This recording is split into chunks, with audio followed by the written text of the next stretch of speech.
What's going on, everybody? It's Ango bringing you guys a very big news video. But today, before I get started, if you guys want to check out breaking news, WWE 2K15 gameplays, career mode, universe mode, all that good stuff, check out my channel, youtube.com/AngoYT.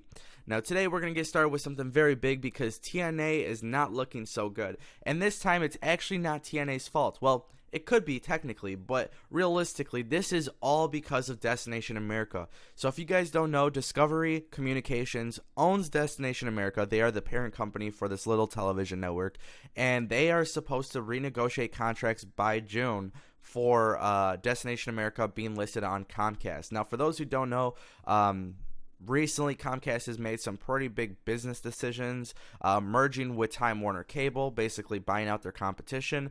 And at this point, too, Comcast is looking to make even more purchases. They're basically trying to dominate the market. Now, the big thing is Comcast owns basically like the highest percentage of viewership and subscriptions, in the United States. They are pretty much the #1 cable provider. They're in almost every state. They offer high-speed internet, home phone service, calling, all this stuff. Now, for you UK fans, you guys will have your own, your own version of Comcast, but Comcast is basically the cream of the crop for the United States. And unfortunately, Comcast and Discovery Communications do not have a good relationship right now. Now, this is something that can be fixed because whenever you throw money on the table, I pretty much think that fixes anything. But right now, as of the moment, it doesn't seem like Destination America will be carried onto Comcast when it comes to June, July of 2015. Now, if that is the case, TNA Impact is the one who suffers the most, and then obviously the fans suffer as well because that means they either have to change their provider or they will be, subjected to online content, whether that's, TNA uploading the videos or TNA streaming it on their website or streams or whatever the case may be. But, TNA, like I said, Comcast has the biggest subscription model rate. They have the most customers in the United States. And with that being said, when they're dominating this market where television is basically everywhere, you're kind of missing out for TNA. And TNA basically right now gets about 300,000 viewers. When it comes to the ratings, I think that's what they max out at. Granted, it could be a little bit more, it could be a little bit less. But if you take away Comcast from the scenario, you're dropping at least 100,000 viewers. And that is not a good look for TNA. And that's what sucks because Destination America has been a good platform for TNA in a sense of, being able to, TNA has a second show, TNA Unlocked, Impact Wrestling Unlocked or whatever.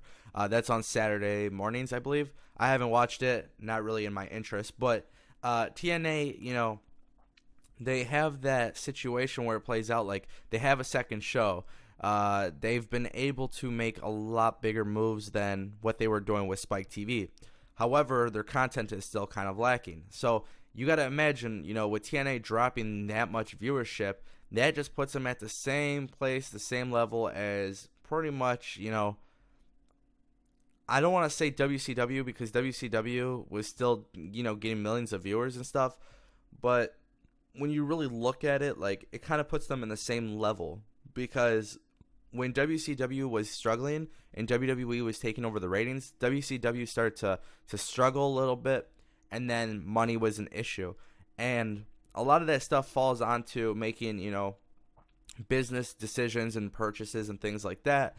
And at this point, TNA needs to start doing the same thing. And if they don't have 300,000 viewers because they're missing out on a market, you are losing a fan base. Because unfortunately, I don't think, except for the really diehard TNA fans, I don't think, most casual watchers will change their cable provider, especially if it's Comcast, for something like, AT&T Uverse or Charter or something else that might carry the show itself. Now, I do believe that Impact Wrestling is available on Sling. It's like a $20 online TV streaming service.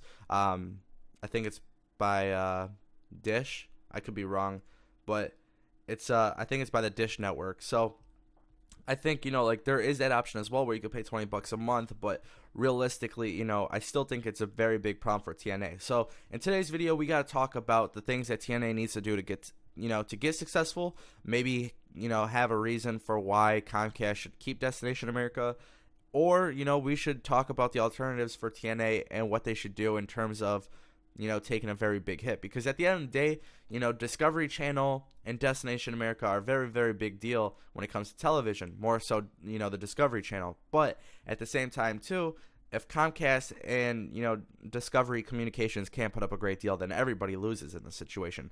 Comcast, buyers will lose. Discovery Communications will take a hit on money and viewership. And then obviously Destination America and TNA, they're really trying to get off the ground, and it's not going to let them get off the ground. So TNA, for them to really make things happen and be a successful company, first and foremost is, their roster. Talented roster, but not everybody gets used the right way. So that goes and falls under creative. Creative is still lackluster when it comes to TNA. That is number one. Number two would be changing production. I don't personally like watching TNA knowing that the crowd is blacked out and things like that. You know what I mean? It seems like all the attention is on the ring, but it just doesn't look real. It just doesn't look authentic. And that's where I get the idea that TNA is embarrassed to show that they only have a couple hundred fans, if any fans are even watching, at their TV tapings. So that's the number one thing.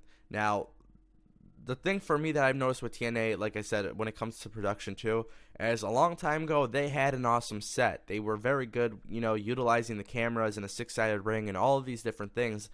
But now TNA has definitely struggled. They brought back the six-sided ring, but they haven't done anything special with it. They used to have an amazing entrance set. They don't do anything like that now.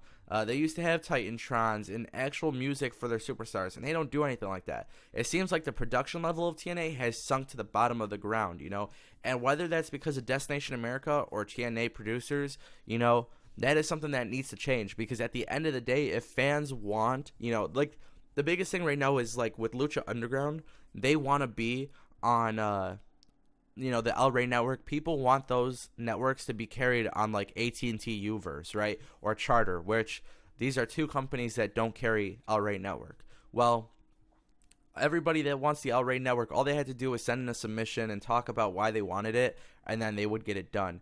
And now, because of the people that truly wanted it, it was enough people to get them back on AT&T Uverse. So Lucha Underground will be on Charter and AT&T Uverse. That's a really good thing because fans were vocal about it. The same thing needs to happen for TNA and Comcast, because at the end of the day, TNA is probably the largest show on Destination America, so they need to be very vocal. But it all starts with the production, and it all starts with the product itself. They have a couple months until June, to renegotiate, but it's very, very important that TNA does something to basically help Discovery, because Discovery Communications and Comcast are at a standstill, when it comes to money and stuff. And the last thing is, if TNA doesn't have a deal in place where their content can be viewed by the largest cable provider in the United States, then that's setting TNA up for misery. And that is, it's gonna suck, but TNA would go out of business. I personally think TNA would go out of business in terms of live television. Now, granted, they can, still, I think TNA is kind of like, at the level of ROH where they can still get on a different time slot and get on television. But realistically, we see that with the indies as well. So that's not enough to make TNA a major wrestling promotion, okay? TNA needs to be on Comcast. TNA needs to be on every single, cable provider, because if they're not, then people aren't going to watch TNA. And I can tell you right now, it hurts TNA more than anybody, and it hurts the fans too, because like I said, I don't think too many fans would switch cable networks just because, Discovery Channel and Destination America aren't on there. And that's why I said this is kind of reminiscent of WCW, because once WCW started to struggle, they couldn't get out of that struggle. And it seems like TNA has kind of struggled, years before, but they always kind of got out of it because they had, Spike TV, they had Viacom, and they were a good backing because Spike TV and Viacom had so much to offer for, for their cable providers, for Comcast and for AT&T and Dish Network and Charter and Time Warner. It wasn't a big deal. TNA was kind of on a good feature, but TNA didn't get enough support from Spike TV and Viacom themselves. Now TNA goes to a television network that has a lot of support for them, but the cable provider, the biggest cable provider, doesn't have support. And that's where I think there's going to be a lot of issues that, that might have them staying in limbo for a little bit. They might struggle for a little bit, and whether or not they get out or whatever happens, who knows? Will TNA go out of business? I hope not, but you never know. With a situation like this, it's very possible. So let me know what you guys think in the comment section down below, and don't forget to check out my channel. Peace.